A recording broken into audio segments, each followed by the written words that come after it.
বিধান শিশু উদ্যোগে পল্লীকবি ও আদালত স্মরণিকা প্রকাশ ও গুণীজন সংবর্ধনা অনুষ্ঠান। কলকাতার হাটকোমর সংলগ্ন বিধান শিশু উদ্যানে পল্লীকবি আদালত শীর্ষক স্মরণিকা প্রকাশিত হল 14 ডিসেম্বর 2024 শনিবার।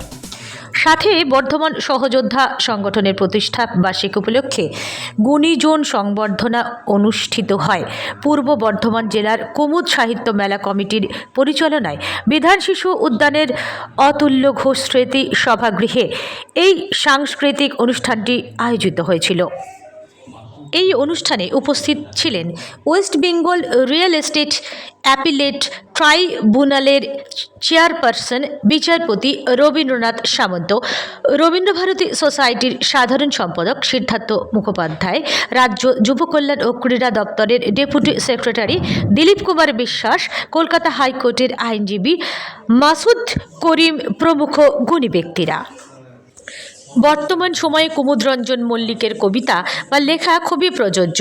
তিনি প্রকৃতি প্রেমিক, প্রকৃতিকে বাঁচাতে তথা সমাজে জাগরণ বৃদ্ধিতে এবং মানবকুলের সুষ্ঠুভাবে প্রাণ বাঁচাতে প্রকৃতির প্রতি ভালোবাসা বৃদ্ধি হওয়া খুবই প্রয়োজন।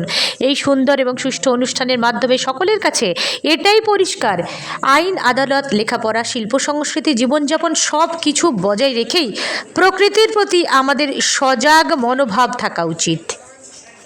আমাদের 15 বছর করছি, এটি আমাদের ট্রাস্ট হিসাবে রেজিস্টার এবং আমাদের এই মৃত্যুবার সঙ্গে 5000-এর বেশি ক্ষুদে যারা পড়ুয়া তারা এখানে মানে যোগা, নাচ থেকে আরম্ভ করে পড়াশোনা সমস্ত কিছু এখানে এক প্রকার বিনামূল্যেই চলে। সেখানে আমাদের পাশে যেভাবে আন্তরিকভাবে দাঁড়িয়েছে তার কৃতজ্ঞতা যারা আমার ভাষা নেই। আমি মোল্লা জসিমউদ্দিন, কুমুদ সাহিত্য মেলা কমিটির সম্পাদক। স্মরণিকা প্রকাশ, কিন্তু বিষয়টা তো শুধু সেইটুকুর মধ্যে সীমাবদ্ধ নয়।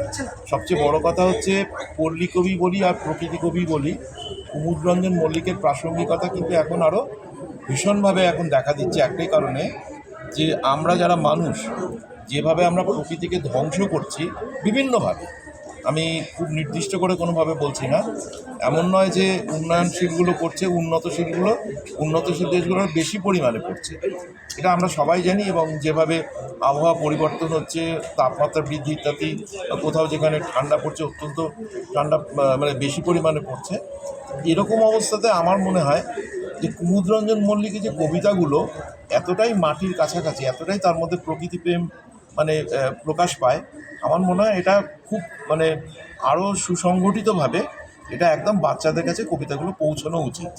তা পড়লে যেটা মনে হয়, আমরা খুব ছোটোবেলা থেকেই বিধান শিশু উদ্যানের সদস্য এবং আমরা এখানে জ্যোৎস্নানাথ মল্লিককে খুব কাছ থেকে পেয়েছি, তারপর তো জানলাম। Bureau report, SB world news.